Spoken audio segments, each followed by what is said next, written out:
1984 found me smack in the middle of my college years, and I don't really remember having much interest in toy trains during that period. Definitely 10 years before, as well as 10 years after, and pretty much ever since, but I don't know where this catalog came from. These Baldwin Sharknose diesels are actually made of brass instead of plastic. They were decorated for Pennsylvania, but were also available in a New York Central paint scheme. Williams concentrated pretty heavily on these two road names, as the first 6 of the catalog's 24 pages are exclusively Pennsylvania and New York Central.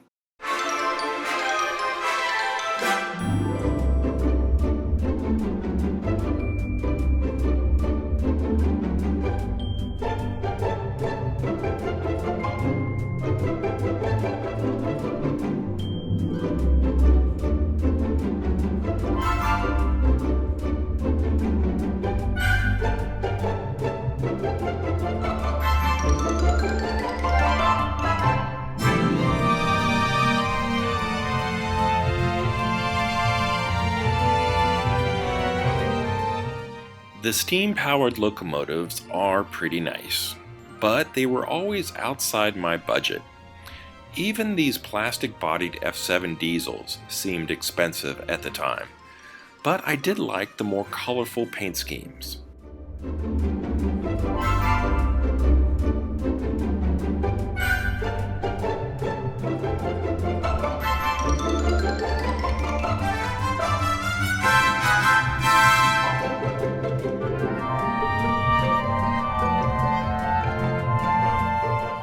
Since the year is 1984, printed catalogs and paper magazines are still a thing, so I think you could technically call this Amtrak section a centerfold.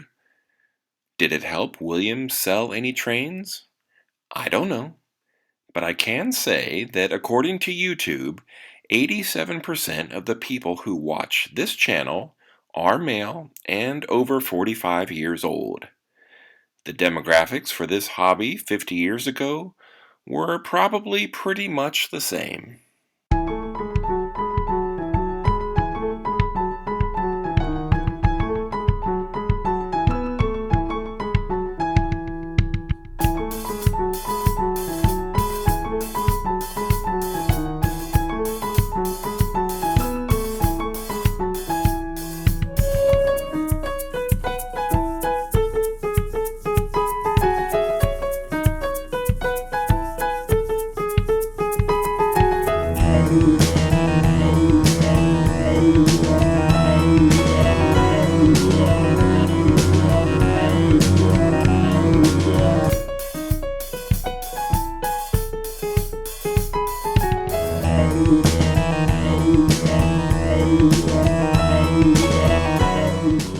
A lot of Williams' first offerings used tooling from an earlier company known as Kusan Model Trains. Williams used Kusan molds to make tank cars, boxcars, and one of my favorites, the F7 diesel. Williams also offered replicas of Lionel post-war products like the GG1 electric locomotive, Madison-style passenger cars, and the Fairbanks Morse diesel locomotive.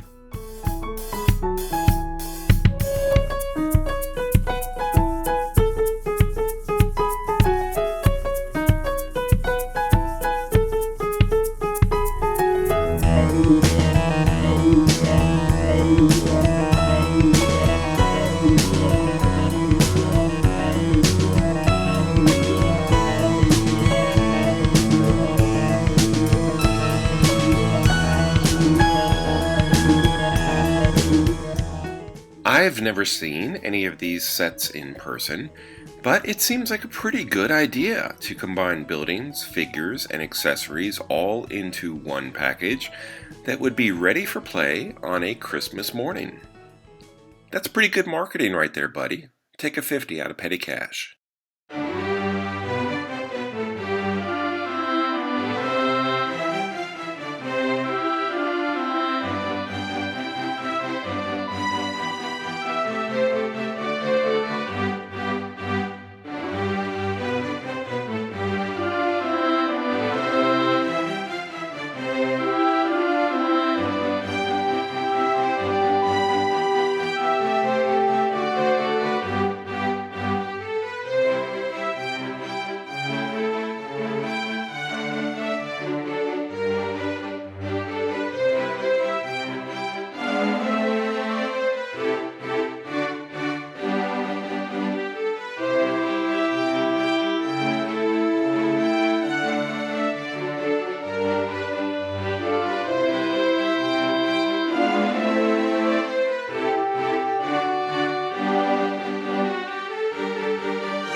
I've actually owned several of these older Williams pieces over the years.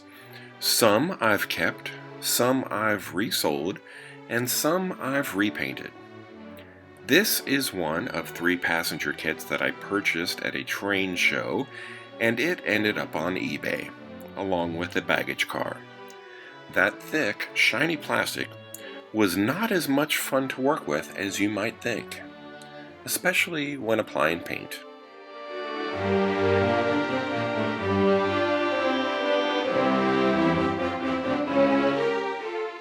This is the kit that I kept. I made my own decals with my MacBook and inkjet printer, and then painted it for the fictional rail line, Amroad, as created for the classic Gene Wilder film, Silver Streak.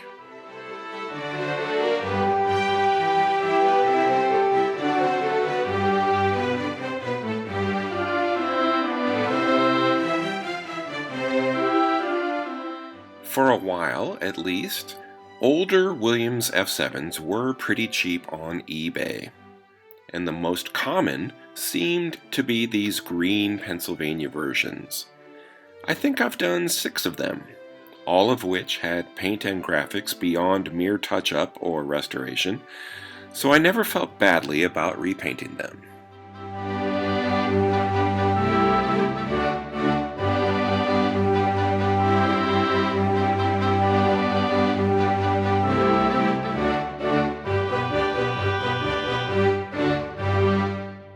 After disassembly, all of these shells begin their second lives in pretty much the same way, cleaning and wet sanding in my sink before going off for new paint and graphics.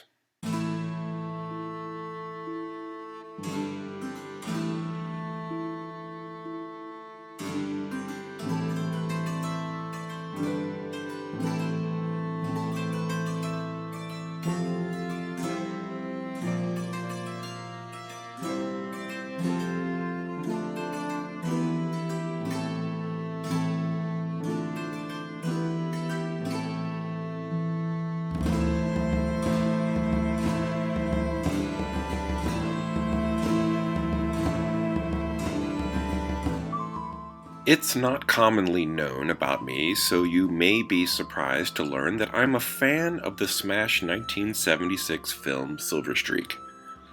Nah, I'm just kidding. Everybody knows I love that movie, which makes these F7s 2 of my favorite repaints.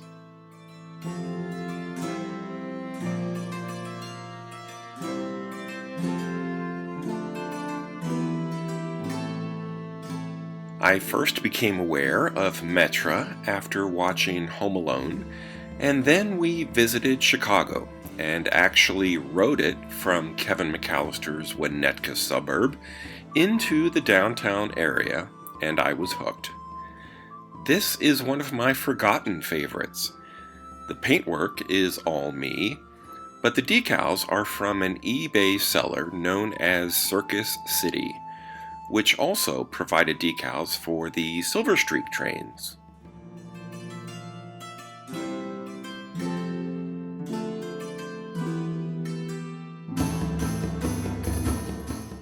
Before this video, I never really stopped to think about how many F7s I've redone. The trains that I'm most proud of have all been Williams shells that I've repainted, including this fantasy scheme for the Amazon series, The Man in the High Castle.